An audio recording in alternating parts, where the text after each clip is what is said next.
শুভ দিন, শুভ জীবন। বন্ধুরা, আশা করি ভালো আছেন সবাই।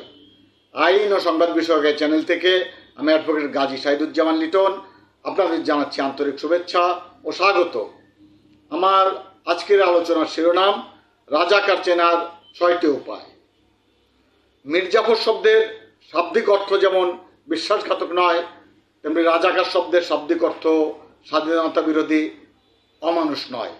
তবে ১৭৫৭ সালে আর ১৯৭১ সালে কিছু লোকের কার্যকলাপের ফলে মির্জাফর বলতে মানুষ বিশ্বাসঘাতক আর রাজাকার বলতে স্বাধীনতা বিরোধী, বুদ্ধিজীবী, হত্যাকারী সহ আরও অনেক কিছু বোঝায়।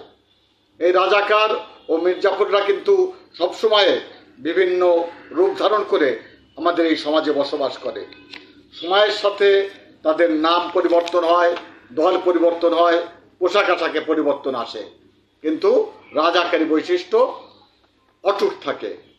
এইসব রাজাকার চেনার ৬টি উপায় বাতলে দিয়েছেন যুক্তরাষ্ট্র প্রবাসী ছোট ভাই ডাক্তার লিপন। সেগুলো হচ্ছে: ১. ক্ষমতাসীনদের সাথে আঁতাত করে জনগণের বিপক্ষে কাজ করে। ২. খুন, ধর্ষণ, রাজনীতিতে প্রত্যক্ষ বা পরোক্ষভাবে অংশগ্রহণ করে। ৩. অবৈধ বা অত্যাচারী সরকারের পক্ষ অবলম্বন করে। ৪.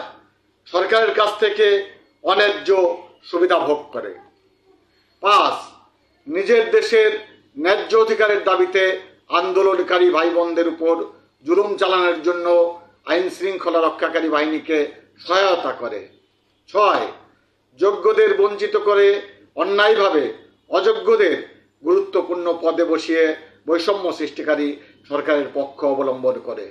এর সাথে আপনারা যদি আরও কিছু যোগ করতে চান তাহলে আমার এই কমেন্টে মন্তব্য করবেন, আমি সেগুলো পরবর্তীতে লিপিবদ্ধ করব। আজকের মতো এখানে শেষ করছি। ধন্যবাদ সবাইকে।